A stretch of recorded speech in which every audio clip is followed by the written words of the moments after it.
नमस्कार। ये वो समय है जब हम अपने पूर्वजों, अपने एंसेस्टर्स को याद करते हैं।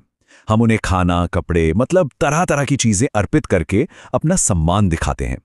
पर क्या कभी ये सवाल मन में आया है कि जो कुछ भी हम यहाँ अर्पित कर रहे हैं, क्या वो सच में उन तक पहुंचता है? ये एक ऐसा सवाल है जो मुझे लगता है श्राद्ध के दौरान बहुत से लोगों के मन में आता होगा, है ना? कि हमारा जो ये प्यार है, ये जो प्रसाद है, क्या ये उन तक पहुंच भी रहा है जो अब इस दुनिया में नहीं है? तो चलिए आज इसी दिलचस्प सवाल की गहराई में उतरते हैं और इसे समझने की कोशिश करते हैं। देखिए, श्राद्ध की जो ये परंपरा है, ये गहरी आस्था पर टिकी है और हम उस आस्था का पूरा सम्मान करते हैं, बिल्कुल। लेकिन साथ ही ये भी तो बिल्कुल नेचुरल है कि हमारे मन में कुछ लॉजिकल सवाल उठें, कुछ तार्किक प्रश्न आए। तो होता क्या है, परंपरा के हिसाब से हम खाना, पानी, कपड़े मतलब फिजिकल चीजें अर्पित करते हैं और हमारा विश्वास ये होता है कि ये सब हमारे पूर्वजों तक पहुंच जाएगा। लेकिन अगर हम साइंस के नजरिए से देखें तो वो कहता है कि भाई मैटर या कोई भी भौतिक वस्तु इस तरह एक दुनिया से दूसरी दुनिया में नहीं जा सकती। तो फिर सवाल ये उठता है कि क्या सम्मान जताने का, अपनी कृतज्ञता दिखाने का कोई और तरीका भी हो सकता है? और बस यहीं पर एक बहुत ही सुंदर एक स्पिरिचुअल नजरिया सामने आता है। इसे कहते हैं पितृयज्ञ। अब एक बात साफ कर दूं, ये श्राद्ध का कोई रिप्लेसमेंट नहीं है, बिल्कुल नहीं, बल्कि ये उसी सम्मान को, उसी भावना को एक ज्यादा गहरे, एक आध्यात्मिक तरीके से व्यक्त करने का एक रास्ता है। तो ये पितृयज्ञ आखिर है क्या? देखिए, ये कोई बाहरी पूजा पाठ या कर्मकांड नहीं है। ये तो मन और चेतना का यज्ञ है, एक इंटरनल सेरेमनी। इसमें हम कोई फूल या भोजन नहीं चढ़ाते, बल्कि जो चीज अर्पित होती है वो है हमारे दिल की श्रद्धा और हमारी कृतज्ञता। अच्छा, तो ये आध्यात्मिक क्रिया होती कैसे है? इसके केंद्र में, इसके हार्ट में दो बहुत ही शक्तिशाली मंत्र हैं। ये मंत्र हमारी भावनाओं को, हमारी श्रद्धा को एक सही दिशा देते हैं। चलिए जरा इन मंत्रों को समझते हैं। पहला मंत्र है पितृपुरुषेभ्यो नमः। इसका मतलब है हम उन सभी पूर्वजों को नमन करते हैं जिनकी वजह से आज हमारा अस्तित्व है, जिनके हम वंशज हैं। और दूसरा मंत्र है ऋषि देवेभ्यो नमः। ये उन महान गुरुओं, उन ऋषियों और दिव्य सत्ताओं के लिए हैं जिन्होंने हमारे जीवन को ज्ञान से, समझ से समृद्ध किया है।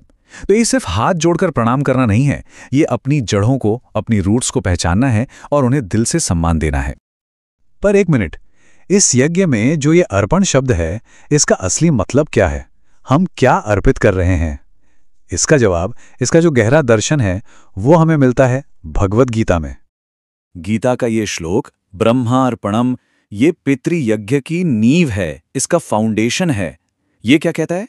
ये कहता है कि अर्पण करने की जो पूरी प्रक्रिया है, वो सब कुछ एक ही परम चेतना मतलब ब्रह्म का ही हिस्सा है।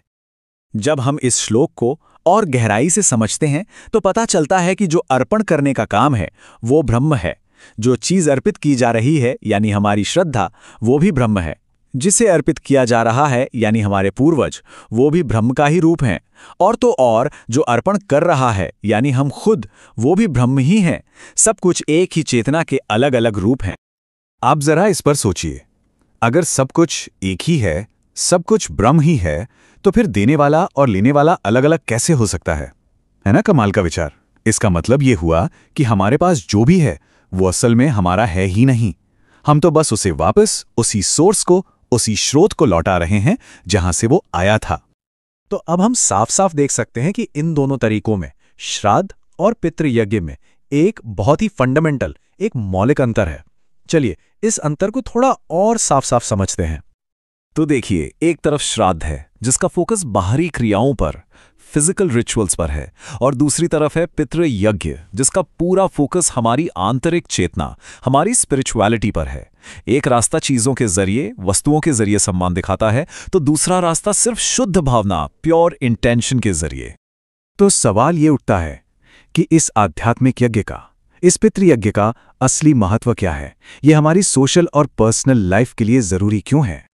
देखिए, पितृयज्ञ हमें अपनी जड़ों का, अपनी ओरिजिन्स का सम्मान करना सिखाता है, जो कि एक बहुत जरूरी सामाजिक कर्तव्य है। लेकिन ये इस कर्तव्य को एक बहुत ऊंचे लेवल पर ले जाता है। ये हमें सिखाता है कि सम्मान का सबसे ऊंचा रूप है सब में, हर चीज में उसी परमात्मा को देखना। तो हमारा ध्यान चीजें देने से हटकर उस कृतज्ञता की भावना में जीने पर चला जाता है। और सही मायनों में यही इस पूरी सोच का, इस पूरे दर्शन का सार है।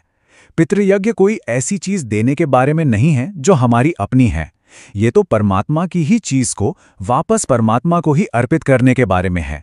ये हमें याद दिलाता है कि हमारा अपना कुछ है ही नहीं, हम तो बस उस परम शक्ति की दी हुई चीजों को एक गहरी कृतज्ञता के साथ उसे ही वापस सौंप रहे हैं। तो आखिर में ये एक सवाल हम सबके लिए है, सम्मान व्यक्त करने का सबसे बड़ा, सबसे सच्चा तरीका क्या हो सकता है? कोई भौतिक वस्तु या फिर मन में महसूस की गई ये गहरी आध्यात्मिक भावना? इस पर सोचना शायद हमारे आध्यात्मिक विकास के लिए भी बहुत जरूरी हो सकता है।